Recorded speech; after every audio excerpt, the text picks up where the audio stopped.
KPSC ಅವರ ಪ್ರಕಾರ KS ಪರೀಕ್ಷೆಯಲ್ಲಿ ಅಕ್ರಮ ಆಗಿಲ್ಲ ಅಂತ ಅವರು ಈಗ ಹೇಳ್ತಾ ಇರೋದು. ಸೊ ಅದಕ್ಕೆ ಅವರಿಗೆ ಇಂಟರ್ವ್ಯೂ ದಿನಾಂಕಗಳನ್ನ ಕೂಡ ಹಾಗೇನು ಸಂದರ್ಶನದ ದಿನಾಂಕ ಕೂಡ ನಿಗದಿ ಮಾಡಿದ್ದಾರೆ. ಈ ಹಿಂದೆ ಹಲವಾರು ಲಿಖಿತ ದೂರುಗಳನ್ನ KPSCಗೆ ನಾವು ಕಳಿಸಿದ್ದೀವಿ. ಸೊ ಅದು ಯಾವುದಕ್ಕೂ ಕೂಡ ಇದುವರೆಗೂ ನಮಗೆ ಉತ್ತರ ಬಂದಿಲ್ಲ. ಅಂಡ್ KPSC ಮೂಲಕ ಈ ಒಂದು ತನಿಖೆಯನ್ನು ಕೂಡ ಮಾಡ್ತೀವಿ ನಾವು ಅಂತೆಲ್ಲ ಹೇಳಿದ್ರು. ಬಟ್ ಅದು ಯಾವುದು ಮಾಡೋಂಗೆ ಕಾಣ್ತಾ ಇಲ್ಲ. ಇವರು ನೇರವಾಗಿ ಸಂದರ್ಶನ ನಡೆಸೋದಕ್ಕೆ ರೆಡಿ ಆಗಿದ್ದಾರೆ. ನೋಡಿ, ಪ್ರಿಲಿಮ್ಸ್ ಪರೀಕ್ಷೆಯಿಂದ ಹಿಡಿದು ಇವತ್ತು ಈಗಾಗಿರೋ ಮುಖ್ಯ ಪರೀಕ್ಷೆವರೆಗೂ ಕಂಪ್ಲೀಟ್ ಆಗಿ ಪರೀಕ್ಷೆಗಳಲ್ಲಿ ಪ್ರಮಾದಗಳಾಗಿದೆ ಅಂಡ್ ನಿಯಮ ಬಾಹಿರವಾಗಿ ಸೆಲೆಕ್ಷನ್ ಕೂಡ ಆಗಿದೆ. ನೋಡಿ, ಈಗ ಕೋರ್ಟ್ ಮೂಲಕ ಅವಕಾಶ ಪಡ್ಕೊಂಡ್ರ ಮುಖ್ಯ ಪರೀಕ್ಷೆಗೆ 6 ಜನ, ಅವರು ಪ್ರಿಲಿಮ್ಸ್ ಅನ್ನು ಕೂಡ ಪಾಸ್ ಆಗಿದೆ. ಸೊ ಅವರಿಗೆ ಸಂದರ್ಶನಕ್ಕೆ ಆಯ್ಕೆ ಆಗಿದ್ದಾರೆ. ಅವ್ರ ಸಂದರ್ಶನ ಹೆಂಗೆ ಮಾಡ್ತೀವಿ ಅನ್ನೋದು ಕೂಡ ಕ್ಲಾರಿಟಿ ಇಲ್ಲ. ಅಂಡ್ ಈವನ್ ಅದನ್ನ ನಾವು ಅಡ್ವೊಕೇಟ್ ಜನರಲ್ ಅವರಿಂದ ಮಾಹಿತಿ ಪಡಿತೀವಿ, ಕಾನೂನಾತ್ಮಕವಾಗಿ ಸಲಹೆ ಪಡಿತೀವಿ ಅಂತ ಹೇಳಿದ್ದಾರೆ. ಬಟ್ ಅದು ಕೂಡ ಮಾಡ್ತಾರ ಇಲ್ವೋ ಗೊತ್ತಿಲ್ಲ.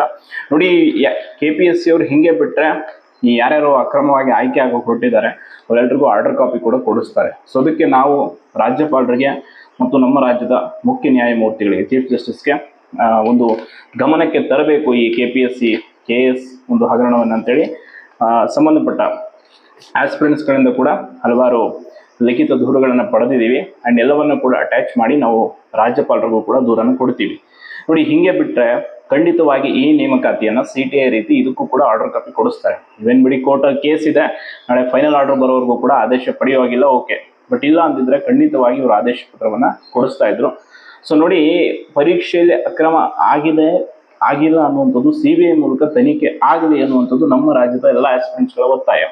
ಸೊ ಅದನ್ನು ಈಗಾಗಲೇ ಬೇಡಿಕೆ ಮೂಲಕ ನಾವೇನು ಪ್ರಮಾದ ಇದೆ, ಏನು ತಪ್ಪಾಗಿದೆ, ಎಲ್ಲಿ ಯಾವ ರೀತಿ ಅಂತೇಳಿ ಅದನ್ನು ಸಲ್ಲಿಸಿದ್ರು ಕೂಡ ಆ್ಯಂಡ್ ಲೋಕಾಯುಕ್ತಕ್ಕೆ ದೂರು ಕೊಟ್ಟರು ಕೂಡ ಯಾವುದೇ ರೀತಿಯಾದಂಥ ಕ್ರಮ ಇಲ್ಲ ಅಂತಂದರೆ ಎಷ್ಟು ಪ್ರಭಾವಿಗಳು ಈ 384 KS ಆ ಒಂದು ನೇಮಕಾತಿಗೆ ಬೆನ್ನಿಗೆ ನಿಂತಿದ್ದಾರೆ ಅನ್ನುವಂಥದ್ದು ಸ್ಪಷ್ಟವಾಗಿ ನೋಡಿ. ಎಷ್ಟೇ ಪ್ರಭಾವಿಗಳು ಈ ಒಂದು KS ನೇಮಕಾತಿಯನ್ನು ನಾವು ನಮ್ಮದಾಗಿಸ್ಕೊಳ್ಬೇಕು, ನಮ್ಮ ಸಂಬಂಧಿಕರಿಗೆಲ್ಲ ಈ ಹುದ್ದೆಗಳನ್ನು ಕೊಡಿಸ್ಬೇಕು ಅಂತ ಜೊತೆಗೆ ನಿಂತಿದ್ರು ಕೂಡ ನ್ಯಾಯ ಅನ್ನೋದು ಒಂದಿದೆ, ನ್ಯಾಯಾಲಯ ಅನ್ನೋದು ಕೂಡ ಇದೆ. ನೋಡಿ, ಖಂಡಿತವಾಗಿ ಸರ್ಕಾರದ ಮೂಲಕ ಅಂತೂ ನಮಗೆ ನಂಬಿಕೆ ಇಲ್ಲ ಇದು CBI ತನಿಖೆಗೆ ವಹಿಸ್ತಾರೆ ಈ ನೇಮಕಾತಿ ಅನ್ನುವಂಥ ಖಂಡಿತವಾಗಿ ನಮಗೆ ಭರವಸೆ ಇಲ್ಲ.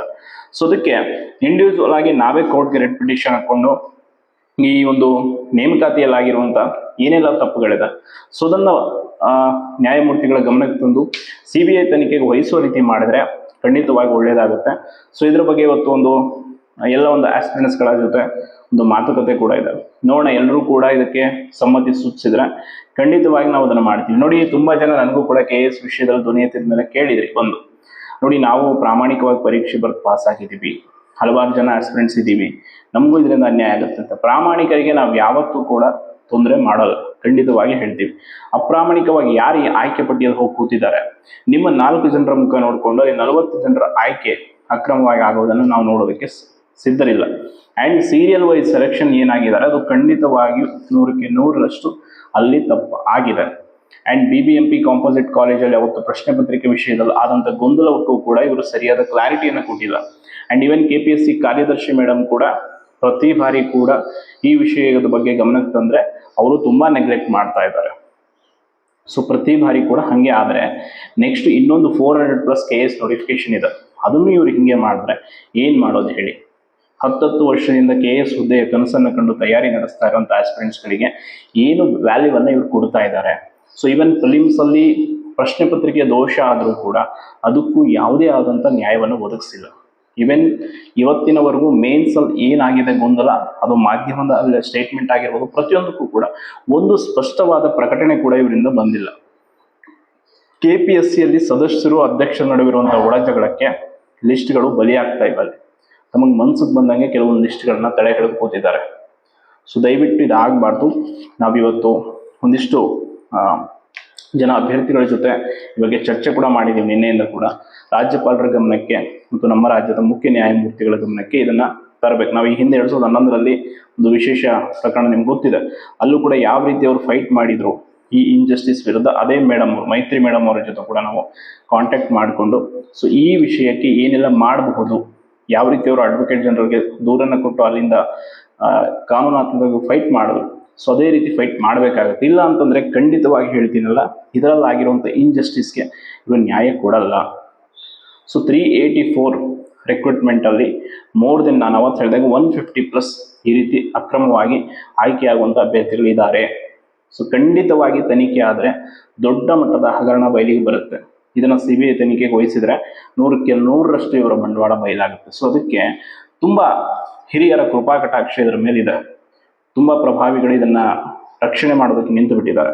ಸೊ ಅವ್ರು ಯಾವ ಲೆವೆಲಿಗೆ ನಿಂತಿದ್ದಾರೆ ಅಂತಂದ್ರೆ ಅದು ನೆಕ್ಸ್ಟ್ ಲೆವೆಲ್ ಅಲ್ಲಿ ಅವರು ಅದನ್ನ ಪ್ರೊಟೆಕ್ಟ್ ಮಾಡ್ತಾ ಇದ್ದಾರೆ ಈ ನೇಮಕಾತಿಯನ್ನು. ಸೊ ಇನ್ನು 400+ ರಿಕ್ರೂಟ್ಮೆಂಟ್ಗೂ ಕೂಡ ಒಂದಿಷ್ಟು ಜನ ಕಣ್ಣಿಟ್ಟಿದ್ದಾರೆ ಆಲ್ರೆಡಿ.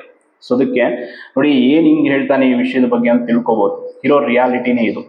10 ವರ್ಷದಿಂದ ಲೈಬ್ರರಿ ಕೂತು ಪ್ರಾಮಾಣಿಕವಾಗಿ ನಾನು ಓದಿ ಆಯ್ಕೆ ಆಗ್ಬೇಕು, DOSP ಆಗ್ಬೇಕು, AC ಆಗ್ಬೇಕು ಅಂತ ಕನಸು ಕಾಣ್ತಾ ಇರೋರು ಕನಸಿಗೆ ಆ ಒಂದು ಶ್ರಮಕ್ಕೆ ಇವ್ರು ಕೊಡ್ತಾ ಇರೋಂಥ ವ್ಯಾಲ್ಯೂ ಏನು? ಸೊ ತಮಗೆ ಹೆಂಗೆ ಬೇಕೋ ಹಂಗೆ ಹುದ್ದೆಗಳನ್ನ ಹಂಚಿಕೆ ಮಾಡೋ ಹಾಗಿದ್ರೆ ಯಾಕೆ ಇವ್ರನ್ನೆಲ್ಲ ಆಯ್ಕೆ ಮಾಡಿ ಪ್ರಿಲಿಮ್ಸು ಮೇನ್ಸು ಬರೆಸಿ ಸಂದರ್ಶನ ಕಳಿಸಿ, ಸಂದರ್ಶನ ಪ್ರಕ್ರಿಯೆಯಲ್ಲೂ ಕೂಡ ನೋಡಿ ಇದಾದ್ಮೇಲೆ ನಿಮ್ಗೆ ಗೊತ್ತಾಗುತ್ತೆ ಎಷ್ಟು ಗೊಂದಲಗಳಿದೆ, ಏನಾಗುತ್ತೆ ಅನ್ನುವಂಥದ್ದು. ಈಗ ನೋಡಿ ಈ ನಡೀತಾ ಇರುವಂಥ ಸಂದರ್ಶನ ನಮ್ಮ ಬೇಡಿಕೆ ಎಷ್ಟೇ, ಅದನ್ನ ತಡೆ ಹಿಡಿದು ಇದರ ತನಿಖೆ ಆದ ನಂತರ ನೀವು ಸಂದರ್ಶನ ಮಾಡಬೇಕು ಅನ್ನೋದು ನಮ್ಮ ಡಿಮ್ಯಾಂಡ್. ಇಲ್ಲ ನಾವು ನೋಡಿ ಸಂದರ್ಶನ ಮಾಡೇ ಮುಗಿಸ್ತೀವಿ ಅಂದ್ರೆ ಖಂಡಿತವಾಗಿಯೂ ಈ ಒಂದು ಪ್ರಕರಣವನ್ನು ನಾವು ನ್ಯಾಯಾಲಯಕ್ಕೆ ತೆಗೆದುಕೊಂಡು ಹೋಗಬೇಕಾಗುತ್ತೆ. ಯಾಕೆ ಅಂತಂದ್ರೆ ತುಂಬಾ ಇದರಲ್ಲಿ ನಿಯಮ ಬಾಹಿರವಾದಂಥ ವಿಚಾರಗಳಿದೆ ಈ ಒಂದು ರಿಕ್ರೂಟ್ಮೆಂಟ್ ಅಲ್ಲಿ. ಬಹುಮುಖ್ಯವಾಗಿ ಕೋರ್ಟಿಂದ ಆಯ್ಕೆ ಆದಂಥವ್ರು ಆ 6 ಜನ ಅಭ್ಯರ್ಥಿಗಳು ಏನಿದ್ದಾರೆ 6 ಮೆಂಬರ್ಸ್. ಸೊ ಅವರ ಮುಖ್ಯ ಪರೀಕ್ಷೆಯ ಒಂದು ಉತ್ತರ ಪತ್ರಿಕೆಗಳನ್ನು ನಮಗೆ ಕೊಡಿ, ಅಥವಾ ಅದನ್ನ ನೀವು ನ್ಯಾಯಾಲಯಕ್ಕೆ ಆದರೂ ಸಬ್ಮಿಟ್ ಮಾಡಿ. ಖಂಡಿತವಾಗಿ ಇದರಲ್ಲಿ ತುಂಬಾ ಅಂದ್ರೆ ತುಂಬಾ ಬಹಳಷ್ಟು ಜನರಿಗೆ ಅನ್ಯಾಯ ಆಗಿದೆ. ಆ ಅನ್ಯಾಯದ ವಿರುದ್ಧವೇ ನಮ್ಮ ಧ್ವನಿ ಹೊರತು ಪ್ರಾಮಾಣಿಕವಾಗಿ ಆಯ್ಕೆ ಆದರ ಮೇಲೆ ನಮ್ಮದು ಯಾವುದೇ ರೀತಿಯಾದಂಥ ಅಲಿಗೇಷನ್ ಆಗಿರ್ಬೋದು ಏನೂ ಇಲ್ಲ. ಪ್ರಾಮಾಣಿಕವಾಗಿ ಇರೋರು ಕೂಡ ನಾವು ಒಪ್ಕೊಳ್ತೀವಿ, ಎಲ್ಲರೂ ಅಪ್ರಾಮಾಣಿಕವಾಗಿ ಆಯ್ಕೆ ಆಗಿದ್ದಾರೆ ಅಂತ ಹೇಳಲ್ಲ, ಖಂಡಿತವಾಗಿ ಇರ್ತಾರೆ ನ್ಯಾಯಯುತವಾಗಿ ಓದಿದವರು. ಸೊ ಅವ್ರಿಗೆ ಅನ್ಯಾಯ ಆಗಬಾರ್ದು. ಬಟ್ ಇಲ್ಲಿ ಹಂಗಂತ ಯಾರ್ಯಾರೋ ಬಂದು ಹೆಂಗೆಂಗೋ ಸೆಲೆಕ್ಟ್ ಆಗ್ತಾರೆ ಅಂದ್ರೆ ಅದನ್ನು ಕೂಡ ನಾವು ನೋಡ್ಕೊಂಡಿರೋಕ್ಕಾಗಲ್ಲ. ಈಗ ಇದೇ ತಪ್ಪನ್ನು ನಾನು ಮಾಡಿದ್ರೆ, ನಾನೇ ಹಣ ಕೊಟ್ಟು ಅಥವಾ ಇನ್ನೇನೋ ಪೋಸ್ಟ್ ತೆಗೆದುಕೊಂಡು ನಾನೇ ಹಾಗಿದ್ರೆ ನೀವು ಸುಮ್ಮನೆ ಇರ್ತಿದ್ರಾ? ಒಂದು ಡಾಕ್ಯುಮೆಂಟ್ ಸರಿ ಇಲ್ಲ ಅಂತಂದ್ರೆ ವೆರಿಫಿಕೇಶನ್ ಅಲ್ಲಿ ವಾಪಸ್ ಕಳಿಸ್ತೀರಾ. ಸೊ ನೀವು ಇಡೀ ಪರೀಕ್ಷಾ ವ್ಯವಸ್ಥೆಯನ್ನೇ ಗಬ್ಬೆಬ್ಸಿಟ್ಟಿದ್ದೀರಾ. ಸೊ ಅದನ್ನು ಹೆಂಗೆ ನಾವು ಸಹಿಸ್ಕೊಂಡಿರ್ಬೇಕು ಹೇಳಿ? ಇನ್ನು 400+ ನೇಮಕಾತಿಯನ್ನು ಹೆಂಗೆ ನೀವು ಪ್ರಾಮಾಣಿಕವಾಗಿ ಮಾಡ್ತೀರಿ ಅಂತ ನಾವು ನಂಬಬೇಕು.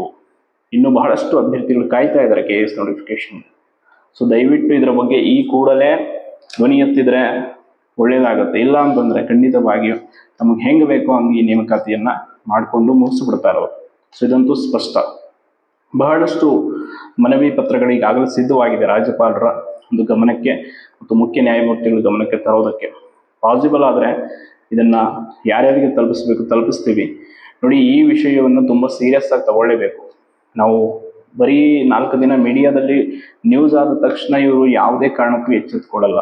ಇದಕ್ಕೆ ಬೇರೆ ರೀತಿಯಾದಂಥ ಫೈಟ್ ನೀಡಿದೆ. ಸೊ ಅದಾಗುತ್ತೆ. ಧನ್ಯವಾದ.